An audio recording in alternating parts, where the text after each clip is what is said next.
قال الله تعالى إن الله لا يستحيي أن يضرب مثلا ما بعوضة فما فوقها فأما الذين آمنوا فيعلمون أنه الحق من ربهم وأما الذين كفروا فيقولون ماذا أراد الله بهذا مثلا يضل به كثيرا ويهدي به كثيرا وما يضل به إلا الفاسقين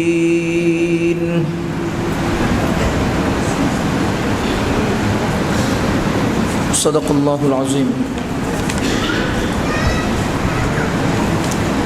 আল্লাহ রাব্বুল আলামিন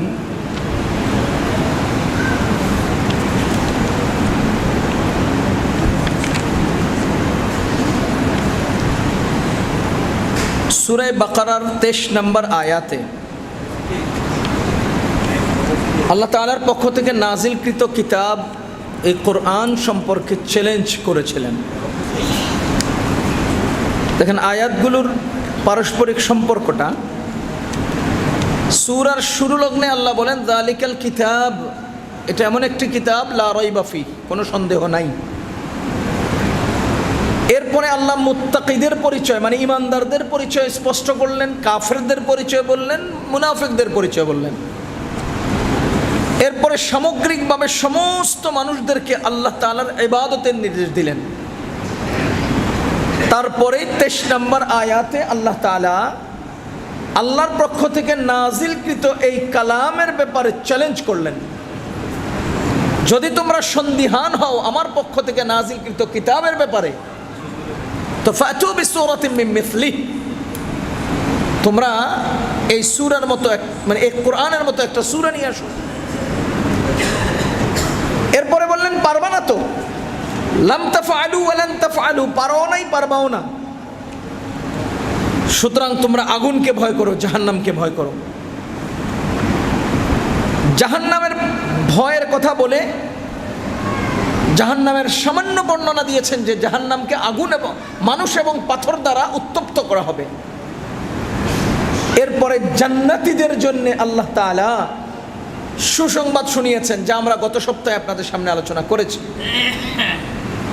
ওই সকল ইমানদার এবং নেক আমলদার যারা, তাদেরকে আপনি জান্নাতের সুসংবাদ দিন, যেই জান্নাতের তলদেশে নহরগুলো প্রবাহিত হবে, যেই জান্নাতের রিজিক দিবেন তো ফল ফলাদির রিজিক দিবেন, যেই জান্নাতে থাকবে পরিচ্ছন্ন পবিত্র স্ত্রীগণ, সেই জান্নাতে তারা অনন্তকাল বসবাস করবে। এতটুকুন বর্ণনার পরে আল্লাহ আবার আগের আলোচনার সাথে সম্পৃক্ত করে আবার আয়াত নাজিল করছেন, ইন্নাল্লাহ, নিশ্চয়ই আল্লাহ, লা ইস্তাহি, সংকোচ বোধ করেন না, লজ্জা বোধ করেন না, আইয়াদরিবা মাসালাম মা বাউদা, পেশ করতে, মাসালান উদাহরণ, মা বাউদা, বাউদা মানি মশা, একটা মশার উদাহরণ দিতে আল্লাহ সংকোচ বোধ করেন না, আল্লাহ লজ্জা বোধ করেন না।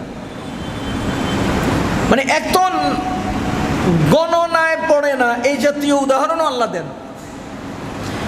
ফামা ফাওকাহা, এর চেয়ে আরো নিচু কোনো কিছু যদি উদাহরণের জন্য দরকার হয় আল্লাহ সেটাও পেশ করেন। আল্লাহ মহান, আল্লাহ এত বড়, আল্লাহ বুঝি মশার উদাহরণ দেন, আর মশা এটা বুঝি আল্লাহর সাথে যায় না। আল্লাহ বলেন এইটুকুন উদাহরণ দিতে আল্লাহ সংকোচ বোধ করেন না।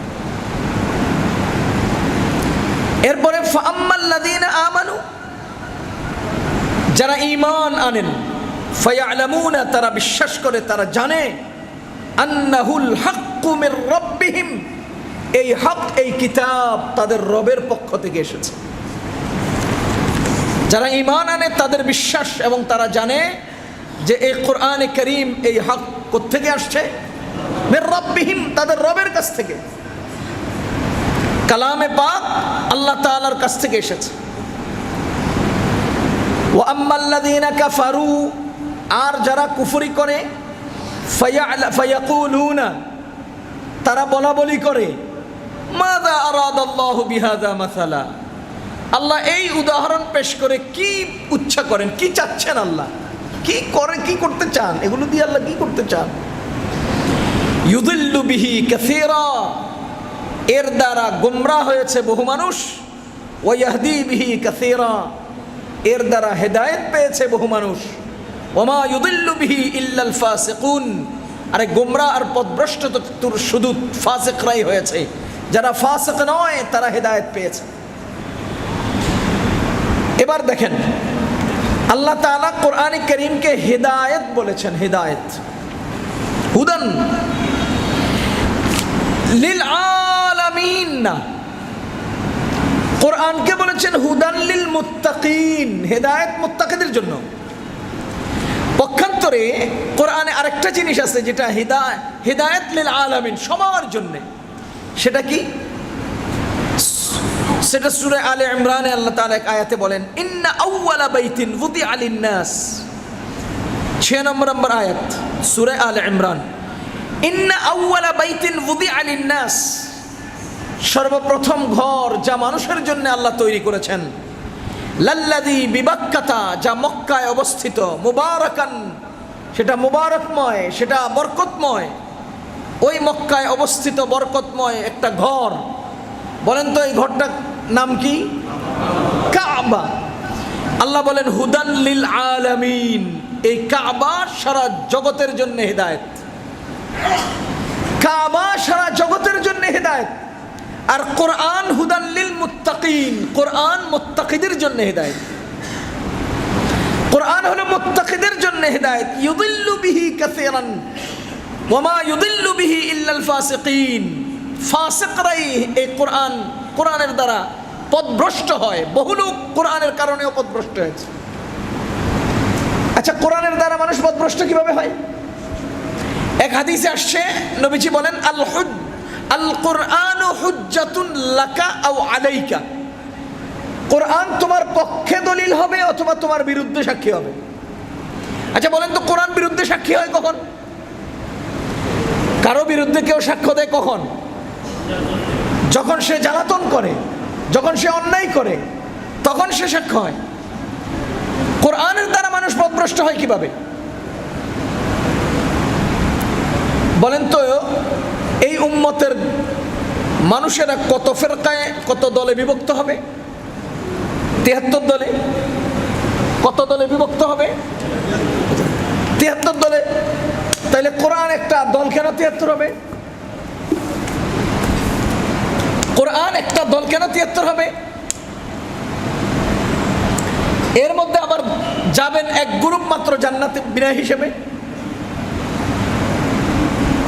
দুনিয়াতে যত বাতিল ফিরকা আছে, দুনিয়াতে যত বাতিল মতবাদ আছে, যেগুলো ইসলামের আঙ্গিকে মানুষের সামনে এসেছে কিন্তু বাতিল, সবাই কোরআন এবং হাদিস দিয়ে তাদের বাতিল মতবাদ প্রতিষ্ঠা করার দলিল দিয়েছে। আপনারা কি বুঝতেছেন? ইসলামের রূপে যত বাতিল দুনিয়াতে এসেছে, তারা কোরআন দিয়েই তাদের বাতিল মতবাদ প্রতিষ্ঠার জন্য দলিল পেশ করেছে। আমি একটা দুটো উদাহরণ দিই। কোরআনে কারীমের সূরা সফের মধ্যে একটা আয়াত আছে, আল্লাহ তাআলা বলেন,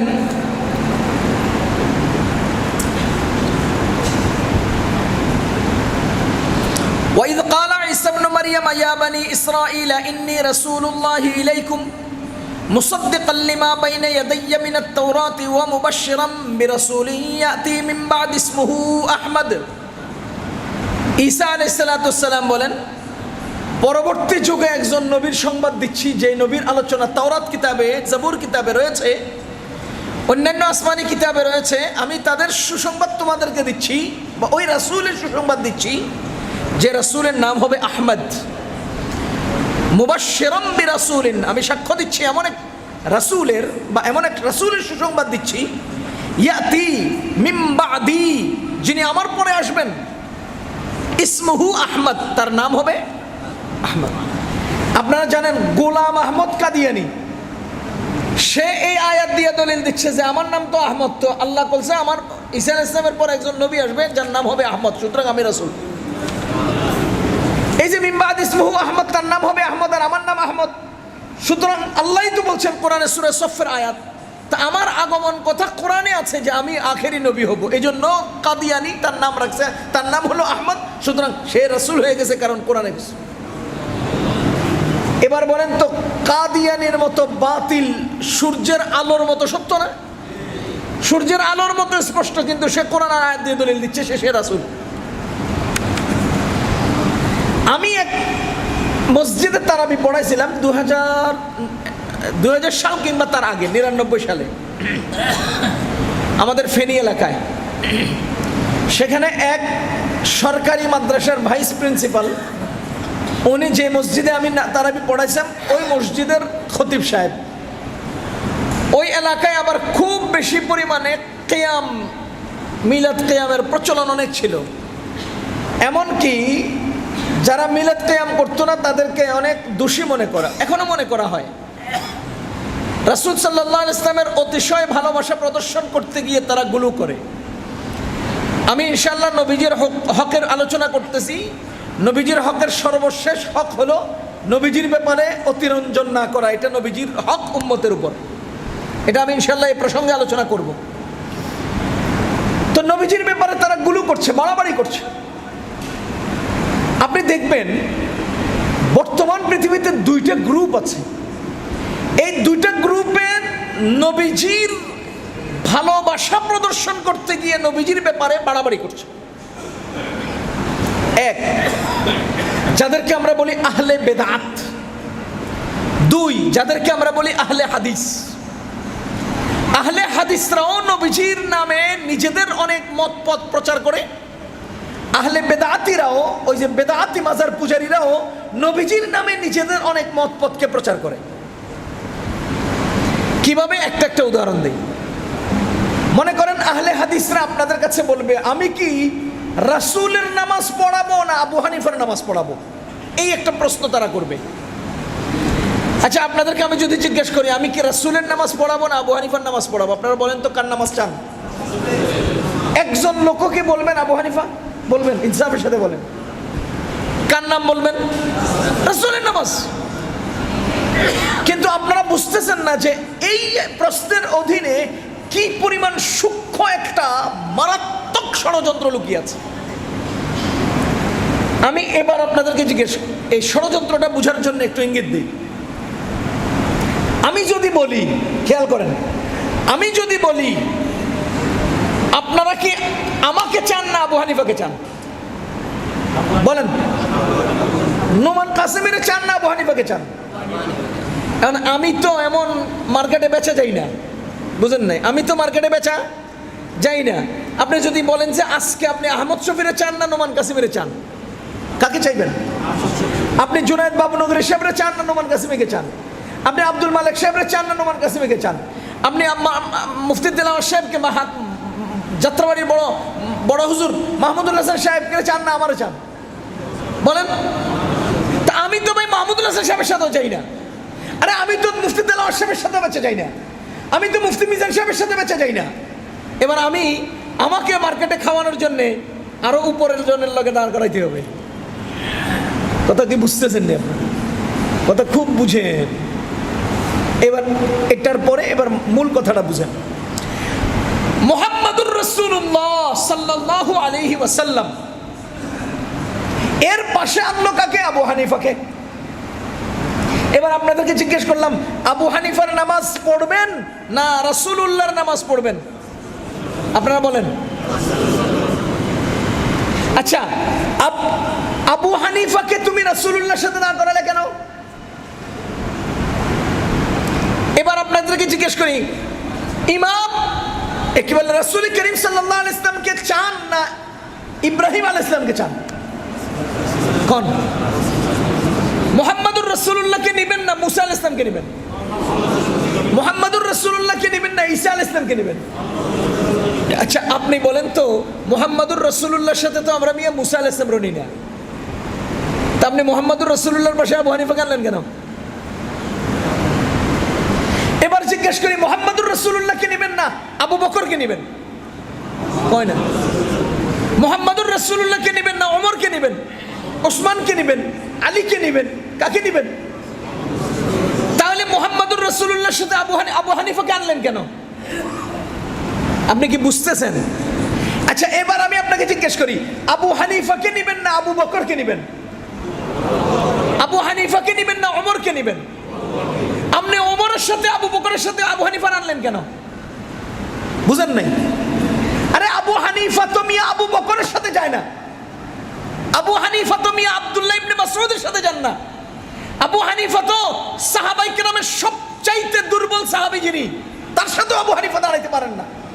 তো রাসূলের সাথে আবু হানিফা আনলি কেন? তার অর্থ হলো সে নিজের নামাজটা জাতিকে খাওয়ানোর জন্য আবু হানিফার নামাজকে এক সাইডে রেখে নিজের নামাজটাকে রাসূলের নামাজ বলে আপনাকে জিজ্ঞেস করতে চায় আমাকে রাসূলের নামাজ পড়াবো না আবু হানিফার নামাজ? ওরে বেকুফ, তোর নামাজ রাসূলের নামাজ, এটা কে কইছে তোর? আপনি কি বুঝেন নাই আমার কথা? আমি যে নামাজটা এখন পড়াবো এই যে রাসূলের নামাজ, এটা আপনাকে কে বললো? কে বললো? আপনি আবু হানিফার নামাজ পড়াইতাম না রাসূলের নামাজ পড়াতাম, আর আমি আল্লাহর বান্দা পণ্ডিত রাসূলের নামাজ জানি আবু হানিফার নামাজ জানি না। আর আপনি দুর্বল, আবু হানিফার নামাজ পড়াবো না রাসূলের নামাজ পড়াবো প্রশ্ন করার কারণে অকপটে রাসূলকে নিয়েছেন, আবু হানিফাকে নেন নাই। তার মানে আমি সূক্ষ্ম ষড়যন্ত্রের মাধ্যমে নিজের কাজটাকে রাসূলের বলে চালাই দিচ্ছি। চোরার ঘরের চোরা, তেল্লা চোরা, আহলে হাদিসরা চোরা, তেল্লা চোরা, জনগণের ঈমান চোরা, আমল চোরা। কত দলিল লাগবে, কত দলিল লাগবে জানেন?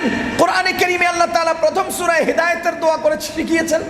জানেন কোরআনে কারীমের সর্বশেষ সূরায় আল্লাহ তাআলা ওয়াসওয়াসা থেকে পানা চাওয়ার শিক্ষা দিয়েছেন? জানেন কেন? হিদায়াতের দোয়া শিখাইলেন সূরা বাকারার সূরা ফাতিহায়, হিদায়াতের কিতাব দিলেন সূরা বাকারায়, আর সূরা নাসের মধ্যে ওয়াসওয়াসা থেকে পানা শিখাইলেন কেন? তার মানে 114 সূরা বিশিষ্ট কোরআন মান্য করতে, পালন করতে সমাজের মধ্যে অগণিত ওয়াসওয়াসা সৃষ্টিকারী থাকবে, যারা তোমাদের অন্তরের মধ্যে ওয়াসওয়াসা তৈরি করবে। এই ওয়াসওয়াসা সৃষ্টিকারী খান্নাসের ওয়াসওয়াসা থেকে তোমরা আল্লাহর কাছে পানা চাও। যার কারণে 114 নম্বর সূরায় আল্লাহ তাআলা মিনাল জিন্নাতি ওয়ান নাস, মানুষ নামক খান্নাস আর জিন নামক খান্নাসের ওয়াসওয়াসা থেকে পানা চাও। কেন? এজন্য যে সমাজের আহলে হাদিস নামক ওয়াসওয়াসা সৃষ্টিকারী খান্নাসগুলো তোমাদের আমল নষ্ট করার জন্য ওয়াসওয়াসা ঢুকাবে। তা না হলে আপনি আবু হানিফার নামাজের সাথে নবীজির নামাজকে কি লেদার করাইলেন? ভাইও বেদনা নিয়ে বলছি, বেদনা, কষ্ট। এই উম্মতকে কিভাবে বিভ্রান্ত করার মতো, কিভাবে বিভ্রান্ত করবে এই জাতীয় অজস্র ওয়াসওয়াসা সমাজে ছাড়তেছে, বুঝতেও পারবেন না। এত পান্তাবাতের মতো ওয়াসওয়াসাগুলো আসতেছে। আরবের একজন ইমাম এরকম মুসল্লিদের সামনে জিজ্ঞেস করছে আমি কি রাসূলের নামাজ পড়াবো না আবু হানিফার নামাজ? মুসল্লিরা সব বলছে যে রাসূলের নামাজ। তা হাম্বলি মাযহাবের একজন ইমাম আলেম ছিলেন, উনি আয়েশা ওই ইমাম সাহেবকে বলতেছে হুজুর আপনি আবু হানিফার নামাজটা পড়ান। আচ্ছা আপনারা বলেন তো, এখন যদি একজন দাঁড়ায় কয় আবু হানিফার নামাজ পড়ান, আপনার কাছে কেমন লাগবে? জিদ উঠবো না? আমি চাই রাসূলের নামাজ, আপনি আবু হানিফার নামাজ কোন? আবু হানিফা কেডা? আবার আমি আবু হানিফা কেডা রাসূলের সামনে? মেজাজটা এরকম না? তো ওই আলেম বলতেছে ভাই আপনি খেপেন না, আমি হুজুরকে দুটো প্রশ্ন করব। আলেম বলতেছে আমি হুজুরকে দুটো প্রশ্ন করব, উনি উত্তর দুটো দেওয়ার পরে আপনারা ডিসিশন নিয়েন কার নামাজ পড়াবে। উনি ইমাম সাহেবকে জিজ্ঞেস করতেছে আচ্ছা হুজুর আপনি বড় আলেম না আবু হানিফা বড় আলেম? এবার আপনারা বলেন আমি বড় আলেম না আবু হানিফা বড় আলেম? আমি কি বলছি জানেন? আবু হানিফা রাহমাতুল্লাহ আলাইহির ছাত্র একজন ছিলেন আব্দুল্লাহ ইবনে মুবারক। কি নাম? মুসলিম শরীফ, আবু দাউদ শরীফ, তিরমিজি শরীফ সহ সকল হাদিসের কিতাবে আব্দুল্লাহ ইবনে মুবারকের নাম আছে। আব্দুল্লাহ ইবনে মুবারক হানাফি মাযহাবের একজন বড় ব্যক্তি ছিলেন। আব্দুল্লাহ ইবনে মুবারক 5 লক্ষ হাদিসের হাফেজ ছিলেন। কত লক্ষ? 5 লক্ষ হাদিসের হাফেজ ছিলেন। কোরআনের আয়াত ফরফর করে পড়তে পারি, হাদিসকে সনদ সহ শিখতে হয়, তাহলে একটা হাদিস হয়। আব্দুল্লাহ ইবনে মুবারক রহমতুল্লাহ আলাইহি সুবহানাল্লাহি ওয়া বিহামদি। ইমাম আবু হানিফা রাহমাতুল্লাহ আলাইহির ছাত্র। আমি বুকে হাত দিয়ে আল্লাহকে সাক্ষী রেখে বলছি, বর্তমান সারা পৃথিবীর সকল আলেম একাত্র হয়ে এক জায়গায় দাঁড়ালে সমস্ত আলেমদের ইলমগুলো নিয়ে যদি আব্দুল্লাহ ইবনে মুবারকের ইলমের দিকে তাকায়, আল্লাহর কসম দুনিয়ার বর্তমান সব আলেমদের টুপি পিছন দিয়ে পড়ে যাবে, আব্দুল্লাহ ইবনে মুবারকের ইলমের উচ্চতা চোখে পড়বে না। এত বড় আলেম আব্দুল্লাহ ইবনে মুবারক, আর আব্দুল্লাহ ইবনে মুবারকের উস্তাদ ইমামে আজম আবু হানিফা। বুখারী শরীফের হাদিস, মুসনাদে আহমদের হাদিস, রাসূল করিম সাল্লাল্লাহু আলাইহি ওয়াসাল্লামের সামনে সাহাবায়ে কেরাম বসে আছেন। এর মধ্যে সালমান ফারসি রাদিয়াল্লাহু তাআলা, আজকে আমি জুমার সময় আলোচনা করছিলাম সালমান ফারসির। সালমান ফারসি রাদিয়াল্লাহু তাআলা আরবের লোক না, সে পারস্যের লোক, অনারবি।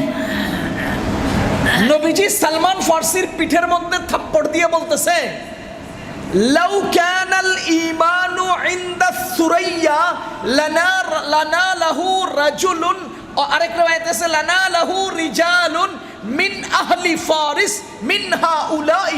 নবীজি সালমান ফারসির পিঠে হাত বুলাইয়া বলছেন, যদি ইলম সুরাইয়া মানে ধ্রুব তারা, ধ্রুব তারার সেখানেও যদি থাকে, তো এই এদের দেশের কেউ ওই ধ্রুব তারার সেখান থেকে ইলমকে দুনিয়াতে নিয়ে আসবে। আল্লামা আইনি রহমতুল্লাহ আলাইহি, আব্দুল্লাহ মুহাদ্দিস দেহলভী রহমতুল্লাহ আলাইহি সহ বড় বড় হাদিস বিশারদগণ বলছেন, লাউ কানাল ঈমানু, আর হাদিসে আছে লাউ কানাল ইলমু ইনদা সুরাইয়া লানালাহু রাজুলুন মিন আহলি হাউলা মিন আহলি ফারিস। এই হাদিস দ্বারা নবীজি ইমামে আজম আবু হানিফার ভবিষ্যৎবাণী করেছেন। এটা আমার বর্ণনা না, এটা আল্লামা আইনির বর্ণনা। এবার বলেন, ইমাম আবু হানিফা রাহমাতুল্লাহ আলাইহি বড় আলেম না আমি বড় আলেম? কয় না। বাংলাদেশে বর্তমানে আমার চেয়ে অন্তত কোটি জন আলেম, বড় আলেম আছে।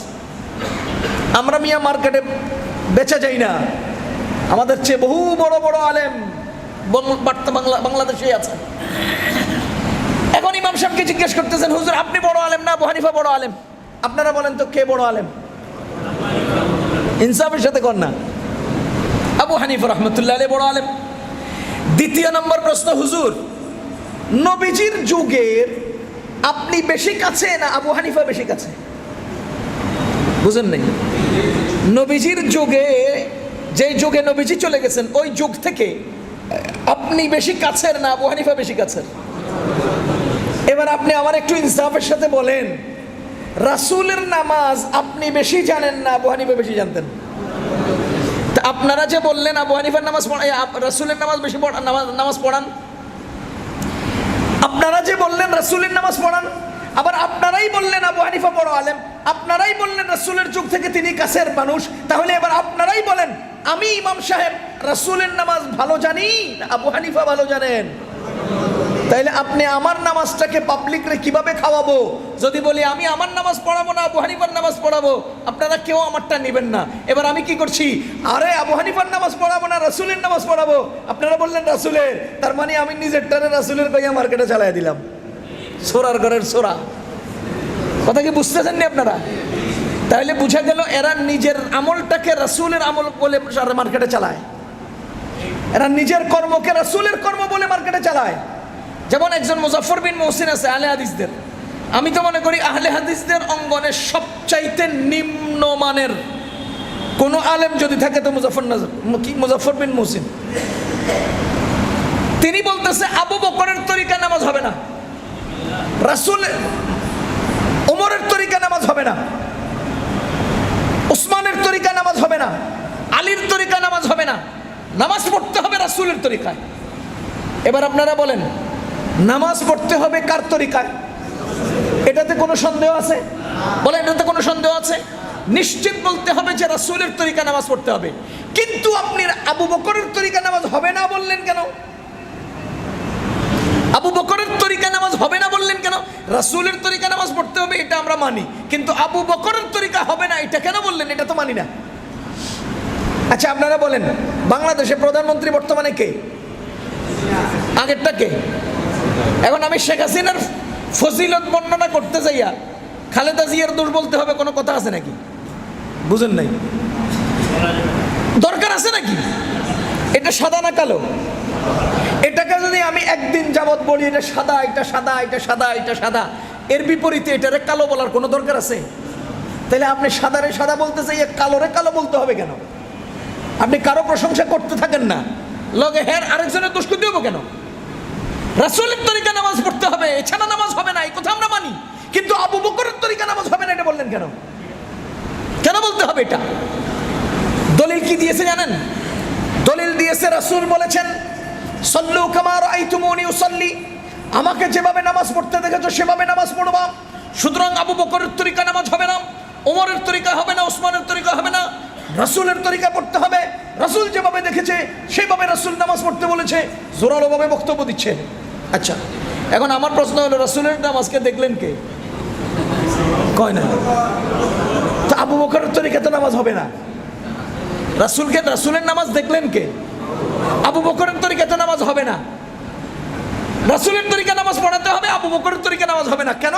রাসূল বলছে আমারে যেভাবে দেখছো সেভাবে নামাজ পড়ো। এবার আপনি বলেন যে বক্তা এই কথাটা বললো, উনি নিজে দেখছে না ওনার আব্বাই দেখছে রাসূলরে? কে দেখছে? তাইলে ওনার এই বক্তব্যটা কেমন জানি দলিল দিয়া, এই দলিলের আলোকে সেই ব্যক্তি মানুষদেরকে গোমরাহ করছে।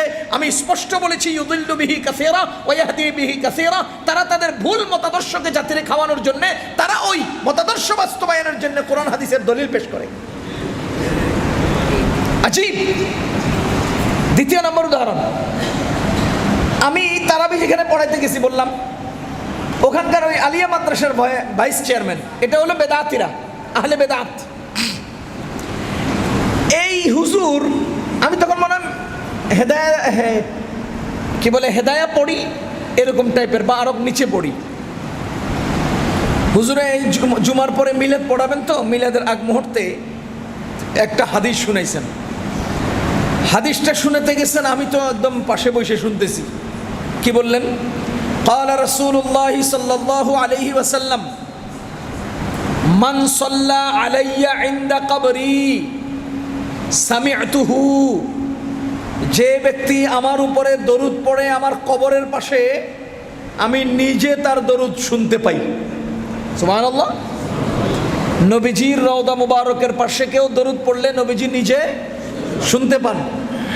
দ্বিতীয় অংশ হলো ওয়ামান সাল্লা আলাইয়া নাইয়ান উবলিগতুহু, নবীজি বলেন আর কেউ যদি দূর দূরান্তে দরুদ পড়ে তবে সেই দরুদ আমার কাছে পৌঁছানো হয়। আপনি কে? আপনার নাম কি?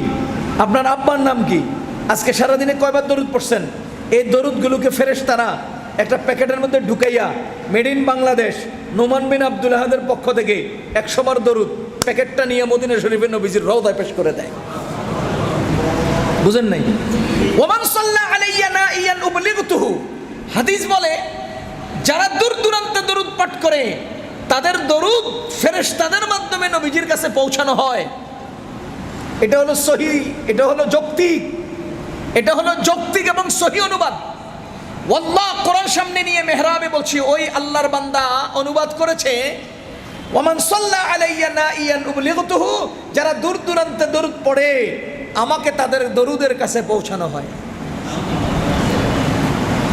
কি অনুবাদ করলো? আমাকে তাদের দরুদের কাছে পৌঁছানো হয়। তো আমার যখন দরুদের কাছে পৌঁছানো হয়, তাহলে নবীজি যখন আমার দরুদের কাছে আসেন, তো আমি এখানে বসে বসে দরুদ পড়লে কি আর হবে? তখন আমাকে দাঁড়াইতে হবে। তো এই হাদিসের আলোকে রাসূল আমাদের কাছে আসেন, এটা প্রমাণিত। আর এই প্রমাণিত হওয়ার কারণেই আমরা কিয়াম করি, সাব্যস্ত করে নিয়েছি।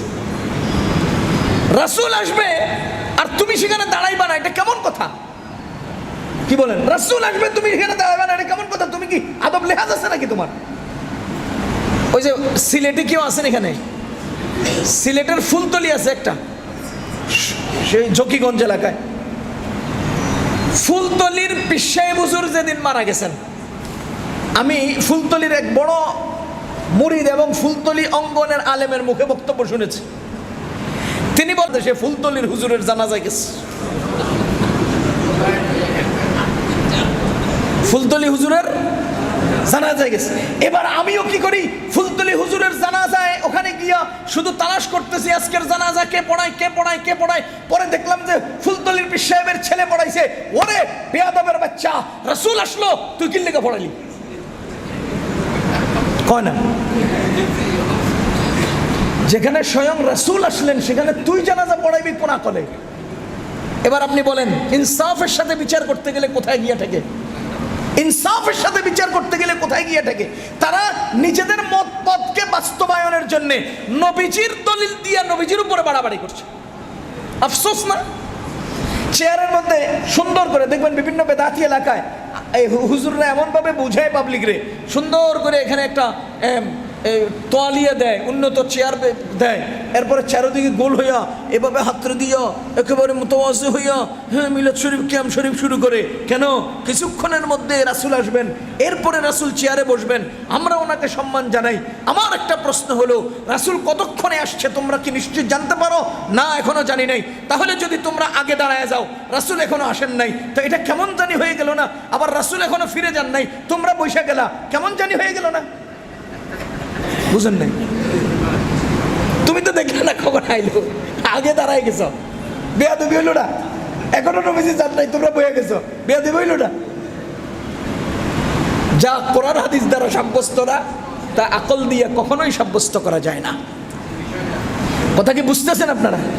চট্টগ্রামের এক বক্তা, আজীব লাগে আমার কাছে, চট্টগ্রামের এক বক্তা, আরেকদিন শুনেছিলাম কিনা শিরিকের মাসালায় হয়তো আমি বলেছিলাম, সে বলতেছে বাংলাদেশ সরকারের কাছ থেকে কিছু বাজেট নিতে হলে যেরকম আমরা আমাদের এমপি সাহেবের মাধ্যমে স্পিকারকে বলতে হয়, স্পিকার সেটা হাউসে উপস্থাপন করেন, সেখান থেকে প্রধানমন্ত্রী বাজেট দেয়, ঠিক তেমনিভাবে আমরাও আমাদের আল্লাহর কাছ থেকে কিছু আনতে হলে পীর আউলিয়ার কাছে যেতে হয়, পীর আউলিয়া আল্লাহর কাছে প্রস্তাব করতে হয়। আফসোস না? বলেন আফসোস না? এগুলো আক্ষেপের বিষয় না? চট্টগ্রামে একটা এলাকা আছে মাদারসা, কি জায়গার নাম কি? মাদ্রাসা না, মাদারসা, মাদারসা। এই মাদারসা এলাকায় একটা বড় মসজিদ আছে, বড় একটা মাঠ আছে। ওই মাঠের এই মসজিদে প্রবেশের এই পাশে একটা ছোট্ট পুকুর আছে, ওই পাশে ডান পাশে মাঠ, এখানে একটা পুকুর, এদিক দিয়ে মসজিদের দিকে যায়।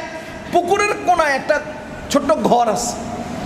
ঠিক এই মাঠের পূর্ব সাইডে এক আল্লাহর বান্দা আছে, তৈয়ব ভাই, ওনার নাম তৈয়ব ভাই। আমি 2012-13 সালের দিকে ওখানে ওয়াজে গেছিলাম, লম্বা টাইম বয়ান করছি। বয়ান শেষে আমি তৈয়ব ভাইকে জিজ্ঞেস করলাম, এত সুন্দর এলাকা, এই যে ঘরটা, এই ঘরটা বন্ধ পুকুরের কোনায়, ঘরটা এটা কি ঘর, এটা কিসের? এটা একটা মাদ্রাসা, এটা একটা কাছারি, এটা হয় না এরকম? আমি জিজ্ঞেস করলাম এটা কি? তৈয়ব ভাই আমাকে বলতেছে এখানে গোসল শরীফ বিতরণ করা হয়। এই ঘরে কি বিতরণ করা হয়? গোসল শরীফ। আমি কতক্ষণ চিন্তা করলাম, জীবনে মক্কারে জানলাম শরীফ, মদিনারে বলি শরীফ, কোরআনরে বলি শরীফ, আরে এনে বলে গোসল শরীফ। গোসল কেমনি শরীফ হয়? চট্টগ্রামের ইমাম সাহেবের রুমের উপরে লেখা আছে হুজরা শরীফ, হুজরা শরীফ। আপনাদের এতে আছে নাকি হুজরা শরীফ? দুনিয়া কি জানি রুমের উপরে কি লেখা, ও হুজরা খানা, এগুলো হুজরা শরীফ। আজীব। গোসল শরীফ এটা কি জিনিস? পরে তো এবারে ধরলাম, গোসল শরীফের রহস্যটা বলেন, গোসল শরীফ বিতরণের রহস্যটা বলেন। ভাইও হতভম্ব হয়ে যাবেন। ওই যে পাকিস্তান থেকে একজন বড় ধান্দাবাজ বাংলাদেশে আছে, তাহের শাহ, জানেননি আপনারা? এটা আমি ধান্দাবাজ বলি। পাকিস্তান থেকে আপনি হায়ার করে আনতে হবে কেন? আপনাদের দেশে সুন্দর মোটা তাজা বিশাল চেহারা, ঘাড় মোটা, পাশা বড় এরকম হুজুর নাই? তো হেডি একটা বসাইয়ে পূজা করেন না, পাকিস্তান থেকে আনতে হবে কে? পূজাই যদি করতে হয় তো আপনি এরকম একটা বসাই দেন না, সমস্যা কি? আপনার এলাকায় তো একটা সার্ভিস আছে, পাকিস্তান থেকে আনে। এই তাহের শাহ পাকিস্তানে বাংলাদেশে আসলে উনি ওই ঘরের মধ্যে গোসল করেন। উনি ওই ঘরে গোসল করার পরে ওনার গোসলে ব্যবহৃত পানিগুলো বোতলে বোতলে বিতরণ করা হয়। এই পানির অপর নাম গোসল শরীফ। ওনার ব্যবহৃত পানির অপর নাম গোসল শরীফ। এবার আপনারা বলেন, হযরত ওয়ালার মাথার ধোয়া পানিগুলোর তো একটা দাম আছে, হযরত ওয়ালার কুলি করা পানিগুলোর একটা দাম আছে, হযরত ওয়ালার শরীরের পানিগুলোর একটা দাম আছে, কিন্তু হযরত ওয়ালার নাভি থেকে হাঁটুর নিচ পর্যন্ত এই জায়গার ধোয়া পানিগুলোর কি উপায়? হ্যাঁ, কোন আকলে আপনি হযরত ওয়ালার নাভির নিচের পানিগুলো, ব্যবহৃত পানিগুলো আপনারা বোতলে নিয়ে যান, এরপরে আবার এটারে ভক্ষণও করে, পান করে, এটা শরীরের মধ্যে ছিটায়, এটারে মিক্স করিয়া করিয়া গোসল করিয়া তার রোগ বালাই দূর করে। আফসোস, কিভাবে মানুষের মগজ ধোলাই করলে পরে এই জাতীয় বিশ্রী এবং এবং ব্যবহৃত মায়ে মুস্তামালকে তারা উপকারী এবং উপযোগী মনে করে ব্যবহার করে। কি পরিমাণ আকল নষ্ট হলে, রুচি নষ্ট হলে করে এটা। মানুষকে বুঝাই দিচ্ছে এই কথা, মানুষকে বুঝাই ফেলছে। এখন তিনি বলতেছেন যে আল্লাহর কাছ থেকে কিছু বাজেট নিতে হলে পীর সাহেবের কাছে বলতে হয়। আমি কিছুক্ষণের জন্য মানে নিলাম, আপনার পীর সাহেবকে বললে আপনার পীর সাহেব আল্লাহর কাছ থেকে বাজেট করে আনবে। কিন্তু দুঃখজনক হলো বাংলাদেশের করোনাকালীন সরকারের পক্ষ থেকে দেওয়া জনগণের জন্য যে ত্রাণ, এই ত্রাণের তেলের সারি সারি বোতল আপনার খাটের নিচে ঢুকে গেল কেমনে? বুঝেন নাই?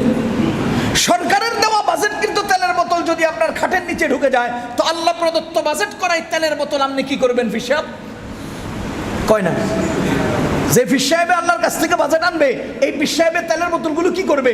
চাউলগুলো কি করবে? কম্বলগুলো কি করবে? 3 পদের কম্বল আইছে, আপনি প্রথম 1 নম্বর কম্বল সব ভাতিজারে বাগিনারে দিয়ে খেয়ে ফেলবেন, 3 নম্বর কম্বল জনগণরে দিবেন। তাহলে আপনি কি এর পীর মিয়া? আপনি আল্লাহর কাছ থেকে আইনাম নিজে খাইলাম। সাবধান মুসলমান, এই সমস্ত লোকেরা তাদের ভুল মতবাদগুলোকে প্রমাণ করার জন্য কোরআনের দলিল পেশ করছে। ওই যে ভাইস প্রিন্সিপাল সাহেব আমার চোখের সামনে জনগণকে বুঝাচ্ছে, ওয়ামান সাল্লা আলাইয়া নাইয়ান উবলিগতুহু, যারা দরুদ পড়ে দূর দূরান্তে, রাসূল বলেন আমাকে তাদের কাছে পৌঁছানো হয়। আমি করছি কি, ওনাকে এইভাবে ডান দিকে একটু মোচড় দিয়ে বললাম যে হুজুর, আপনি যে হাদিসের অনুবাদটা করছেন আমার মনে হয় অনুবাদটা ভুল বলছেন। আল্লাহ সাক্ষী, উনি আমাকে ইশারা দিয়ে বলতেছে আপনার লগে পরে কথা কম। এরপরে যে উনি গেছে, আমি আমার তারা বিশেষ করে এই যে চলে আইছি, আজ পর্যন্ত দ্বিতীয়বার ওনার সাথে আবার দেখা হয় নাই। আমি তখন ছাত্র ছিলাম, আমি ওনাকে জানতে চাইছি যে আপনার হাদিসের অনুবাদটা ঠিক হয় নাই। উনি আমার ইশারা দিয়ে বলতেছে আপনার সাথে পরে কথা বলবো, হাতে ইশারা দিয়ে মুখে বলছে যে আপনার সাথে পরে কথা বলবো। এরপরে মিলাদ শেষ, মুনাজাত শেষ, খাওয়ান দাওয়ানের অপেক্ষার তিনি করেন নাই, যে গেছেন, আজ পর্যন্ত তার সাথে আমার দেখা হয়নি। এবার আপনারা বলেন ইউদিল্লু বিহি কাসীরা, কোরআনের দলিল দিয়েই তো তারা গোমরা হচ্ছে, হাদিসের দলিল দিয়েই তো তারা গোমরা হচ্ছে। ওয়া ইয়াহদি বিহি কাসীরা, এই কোরআন দিয়েই মানুষ লাভবান হবে, কোরআন দিয়েই মানুষ হেদায়েত পাবে। এজন্য আল্লাহ তাআলা বলছেন ফাআম্মাল্লাযীনা আমানু, যারা ঈমান এনেছে, ফায়ালামুনা আন্নাহুল হাক্কু মির রাব্বিহিম, নিশ্চয় এই হক আল্লাহর পক্ষ থেকে এসেছে। তারা এই অকপটে কথা বিশ্বাস করে এবং এটা জানে যে এই কোরআন এসেছে কার পক্ষ থেকে? আল্লাহর পক্ষ থেকে। ওয়া আম্মাল্লাযীনা কাফারু, আর যারা কুফরি করে, ফায়াকুলুনা মাযা আরাদাল্লাহু বিহাযা মাসালা, আল্লাহ এই উদাহরণ পেশ করার মাধ্যমে কি ইরাদা করেন, কি চান? দেখেন সূরা হজ্জের শেষ আয়াত, শেষ পৃষ্ঠা, ওখানে আল্লাহ তাআলা আরেকটা মিসাল দিয়েছেন। ইয়া আইয়ুহান নাস, হে মানুষেরা, দুরিবা মাসালুন, তোমাদের জন্য একটা উদাহরণ পেশ করা হচ্ছে। ফাসতামিউ লাহু, মন খুলে কান খুলে শুনো। দেখেন আপনারা শুনতেছেন না আমাকে? ফাসতামিউ, এখানে কিন্তু শব্দ ব্যবহারটা আল্লাহ তাআলা এমন শব্দ নিয়েছেন যে মন খুলে শোনো, মনোযোগ দিয়ে শোনো। ইয়া আইয়ুহান নাস, হে মানুষ সকল, দুরিবা মাসালুন, তোমাদের জন্য একটা উদাহরণ পেশ করা হয়েছে। ফাসতামিউ লাহু, তাকে তোমরা মনোযোগ দিয়ে শোনো। কি? ইন্নাল্লাযীনা তাদউনা মিন দুনিল্লাহি, যারা আল্লাহ ছাড়া অন্যকে ডাকে, ইন্নাল্লাযীনা, যারা তাদউনা ডাকে, মিন দুনিল্লাহি, আল্লাহকে ছাড়া, লা ইয়াখলুকু, তারা সৃষ্টি করতে পারে না, যুবাবান, একটা মাছিও, ওয়ালা ইজতামাউ লাহু, সবাই যদি জমা হয় তবুও না। একটা মাসি তো বানাইতে পারে না একজন দুইজন না, ইজতামাউ লাহু, সব মানুষেরাও যদি একত্র হয়, যারা আল্লাহ ছাড়া অন্যকে ডাকে, সবাই যদি একত্র হয় একটা মাসি তৈরি করবে, তাও পারবে না।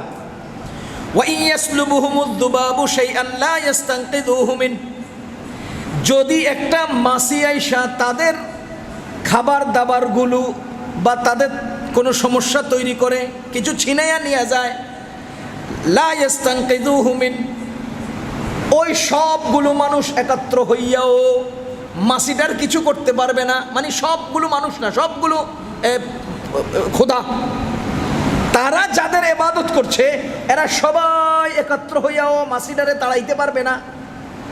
ওয়া ইয়াসলুবুহুমুদ দুবাবু শাইআন, মনে করেন আপনাদের দেশে জানি না হিন্দুরা ওই যে কি জানি কয় শিবলিং, হ্যাঁ, এর মধ্যে দুধ ডালে, হ্যাঁ শিবলিং, আমি তো লিঙ্গ করতে চাই না, এটা এত বিশ্রী শব্দ কেমনে কয়, আমি লিঙ্গ পর্যন্ত করছি।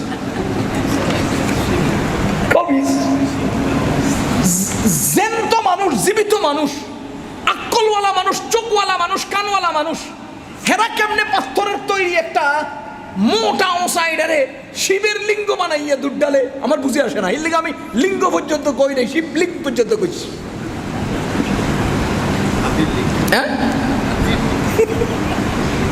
আল্লাহ আমাদেরকে হেফাজত করেন, মালিক মেহরবানি করে আমাদেরকে হেদায়েত দিয়েছেন, হেদায়েতের উপর অবিচল রাখেন। আল্লাহ আমাদেরকে হেদায়েতের উপর অবিচল রাখেন। লা তুযিগ কুলুবানা বা'দা ইয হাদাইতানা ওয়া হাব লানা মিন লাদুনকা রাহমাতান ইন্নাকা আনতাল ওয়াহ্হাব। হেদায়েত আল্লাহর দেওয়া, আল্লাহ দিয়েছেন। আরে ভাই, আমিও তো দুধ ঢালতে পারতাম, আমিও তো পারতাম। সমস্ত মূর্তিদের কপালের মধ্যে, মূর্তিদের মাথার মধ্যে, মূর্তিদের পায়ের মধ্যে যদি তোমরা হাজার হাজার কোটি, লক্ষ লক্ষ কোটি ডলারের সম্পদ যদি পায়ের উপরে পেশ করো, আল্লাহ বলেন ইয়াসলুবুহুমুজ যুবাবু শাইআন, সেখান থেকে যদি মাসিরা কিছু নিয়ে নেয়, লা ইস্তানকিযুহু মিন, সব মূর্তিগুলো একত্র হয়ে একটা মাসিরে তাড়াইতে পারে না। আল্লাহ বলেন দুআফাত তালিবু ওয়াল মাতলুব, যারা পূজা করে, যাদেরকে পূজা করা হয়, দুটাই দুর্বল, দুটাই বেহুদা। দুআফাত তালিবু, তালিব মানে যারা ওদেরকে তালাশ করছে, ওয়াল মাতলুব, আর যারা যাদের পূজা করা হচ্ছে, যাদেরকে খোঁজা হচ্ছে, দোনো গ্রুপ নষ্ট, দোনো গ্রুপ খারাপ। এবার বলেন, এখানে আল্লাহ তাআলা যে উদাহরণ দিলেন, এই উদাহরণটাকে আমরা কিভাবে নেব? সারা দুনিয়ার সমস্ত মূর্তিরা একত্র হইয়া কোনো কাউয়া মাথার উপর হাগু করিয়া দিলে তাকে তাড়াইতে পারে? আপনারা যে ভাস্কর্য বানাইতে চাইছিলেন যাত্রাবাড়ির চত্বরে, প্রতিদিন সকাল বিকাল আসিয়া কাউয়ারা যদি মাথার উপরে হাগু করিত, তো কি করিতেন? আপনাদের বাবার মাথার উপর থেকে কেমনে সরাইতেন কাউয়াটাকে? বুঝেন না কেন? ইজ্জত কিভাবে দিতে হয় বুঝেন না কেন? ওলামায়ে কেরাম বলে কেন? বলে এই জন্য যে আপনারা বুঝেন না। আচ্ছা, ইসলামের সাথে বলেন, মুসা আলাইহিস সালাতু ওয়াস সালামরে চিনেন? কন্যা চিনেন? চিনি মিয়া, চিনি। মুসা আলাইহিস সালাম ছাড়া আমার ঈমান থাকবে না। আরে মুসা আলাইহিস সালাম না চিনলে তো আমার ঈমানই হবে না। আমি হ্যাঁ, আমানতু বিল্লাহি ওয়া মালাইকাতিহি ওয়া কুতুবিহি ওয়া রুসুলির মধ্যে মুসা আলাইহিস সালাম নাই, তাইলে আমার অন্তরের মধ্যে কে আছেন? মুসা আলাইহিস সালাম। এবার আপনারা বলেন, ফেরাউনরে চিনেন কিনা? ফেরাউনের অস্তিত্ব, উজুদ, শরীর, বডি আছে কিনা দুনিয়াতে? মুসা আলাইহিস সালামের বডি, ফেরাউনের বলেন না, ফেরাউনের বডিটা দুনিয়াতে আছে, মুসা আলাইহিস সালামের? তাহলে ফেরাউনের বডি দুনিয়াতে থাকবে আর মুসা আলাইহিস সালামের অস্তিত্ব জেহেনে থাকবে, মনে থাকবে। কথা কি বুঝেন নাই? যিনি দামি সে মানুষের মনে মনে থাকে, আর যার দাম নাই হে রাস্তার সত্তরে সত্তরে ভাস্কর্য হইয়া খাড়ায় থাকে। বুঝলে বুঝপাতা, না বুঝলে তেজপাতা। কেমনে কি কইতাম? বেশি বুঝাইলে এরা আবার খেপবো, এই লোকগুলো খেপে যাবো। হ্যাঁ, আমার আব্বার নম্বর এরকম বলে। আপনি তাহিরির নাম লইছেন? আচ্ছা, ফজলুল হক ফরিদপুরি রহমতুল্লাহ নাম শুনছেন না? আমাদের সদস্য হুজুর রহমতুল্লাহ বলেন, উনি একটা কালো কোট বঙ্গবন্ধুরে হাদিয়ে দিয়েছেন, শেখ মুজিবুর রহমান সাহেবের হাদিয়ে দিয়েছেন। এখন ফরিদপুরি রহমতুল্লাহ আলাই মাদ্রাসায় বসে বসে পড়াইছেন, আর বঙ্গবন্ধু স্টেজে দাঁড়ায় বক্তব্য দিচ্ছেন। কোট এটা আইলো কোথেকে? মানুষে দেখছে কার কাছে? কয় না। নাম হয়েছে কার? এটা মুজিব কোর্ট হয়ে গেছে। আসলে এটা হুজুর কোর্ট, আসলে এটা হুজুর কোর্ট, কিন্তু পাবলিক হুজুরে না দেখে মুজিবরে দেখছে, এই জন্য কি কোর্ট? বুঝেন নাই? এটা পুরান কথা। আপনি তাহিরিতে শুনছে দেখে তাহিরির ডায়লগ করছেন, এটা পুরান ডায়লগ। উনি তাহিরির নাম লইছে, তাহিরির নাম লইনি কি আমরা? তাহিরি বলছে। যা হোক, কি বলছিলাম? যারা দামি তারা কোথায় থাকে? অন্তরে। যারা দামি তারা কোথায় থাকে? অন্তরে। যাদের দাম নাই তারাই রাস্তাঘাটে থাকে, তারাই ওই জাদুঘরে থাকে, তারাই রাস্তার মোড়ে মোড়ে থাকে। এবার আপনি বলেন, আপনি কি দামি বানাতে চান নাকি রাস্তার কুলে কুলে নিতে চান? আফসোস লাগে আমার কাছে। এই জন্য আমরা অনুরোধ করছি, ভাই গুনাহটা করায়েন না। এই যে আল্লাহ তাআলা উদাহরণ দিচ্ছেন, এই ভাস্কর্যদের উদাহরণ দিচ্ছে যে এদের মাথার উপরে কাউয়া আসিয়া পায়খানা করিয়া দিলে ওয়াই ইয়াসলুবুহুমুজ যুবাবু লা ইস্তানকিযুহু, সব মিলাইয়াও কাউয়া একটা দাঁড়াইতে পারবে না। যাহুবাত তালিবু ওয়াল মাতলুব, দুটোটা নষ্ট, দুটোটা দুর্বল। যে বানায় সেও দুর্বল, যাকে বানাচ্ছে সেও দুর্বল। যাহা হোক, ইউদিল্লু বিহি কাসীরান ওয়া ইয়াহদি বিহি কাসীরা ওয়া মা ইউদিল্লু বিহি ইল্লাল ফাসিকিন। হেদায়েত পায় অনেক লোকে কোরআনের দ্বারা, গুমরাহ হয় অনেক লোকে কোরআনের দ্বারা। আর গুমরাহ হয় কারা? যারা ফাসিক, যারা ফাসিক, যারা ফাসিক, যারা ফাসিক, যারা গুনাহগার, যারা ঘাটতেরা, যারা অহংকারী, যারা বেয়াদব, যারা নমনীয় নয়, কোরআন নিয়ে যারা সন্তুষ্ট নয়, তারাই কোরআনের দ্বারা বিভ্রান্ত হয়। এজন্য অনেক সময় দেখবেন পৃথিবীতে দেখা যায় কোরআন শরীফ আসমানি কিতাব। আরে ভাই, চোখ বন্ধ করে একটু বলেন তো, সারা পৃথিবীতে আজকে ১৫০০ বছরের ইসলামের ইতিহাসে পৃথিবীর কোনো মুসলমান তাওরাত কিতাবকে ছিঁড়ে ফেলে দিছে? ইনজিল কিতাবকে ছিঁড়ে ফেলে দিছে? নাকি মুসলমানের অন্তরের মধ্যে ওয়া মালাইকাতিহির পরে ওয়া কুতুবিহি আছে, ওয়া কুতুবিহি আছে?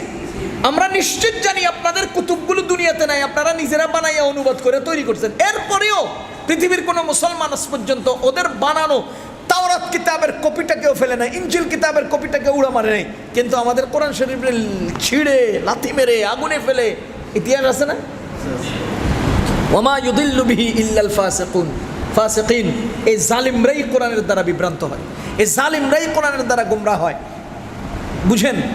এজন্য কোরআনে কারীমকে কোরআনে কারীমের মনজালায় রেখে, কোরআনকে আল্লাহর পক্ষ থেকে এই বিশ্বাসটা অন্তরে নিয়ে অবশ্যই কোরআনের প্রতি আস্থা এবং বিশ্বাস আমাদের রাখতে হবে। কোরআনের দ্বারা আমাদের হেদায়েত গ্রহণ করতে হবে। হেদায়েত রেখেছে আল্লাহ কোরআনের মধ্যে। যদি আমি হেদায়েত উপলব্ধি মানে হেদায়েত অর্জন করতে না পারি, তাহলে ব্যর্থতা কার? আমার। আরে পাওয়ার ব্যাংক দিছি আমি আপনাকে, আপনি আমার দেওয়া পাওয়ার ব্যাংক থেকে পাওয়ার নিতে পারেন নাই, ব্যর্থতা কার? কার? পাওয়ার ব্যাংকের। কোরআন শরীফ হলো হেদায়েতের ব্যাংক। এখান থেকে যদি আপনি হেদায়েত অর্জন করতে না পারেন, সমস্যা তো আপনার, সমস্যা তো আমার। কোরআনের তো কোনো সমস্যা নেই। এজন্য কোরআন হলো হেদায়েতের পাওয়ার ব্যাংক। আমরা যেন এটার সাথে কোনো না কোনো একটা কেবল লাগায়া জীবনটাকে আলোকিত করতে পারি, পাওয়ার অর্জন করতে পারি, হিদায়াতের দৌলত অর্জন করতে পারি। এটাই হলো আমাদের আজকের আলোচনার মূল কথা। আল্লাহ তাআলা এই কোরআনের দ্বারা আমাদের সবাইকে হিদায়াত দান করুন, হিদায়াতের দৌলত দিয়ে আমাদেরকে আল্লাহ তাআলা মালামাল করুন।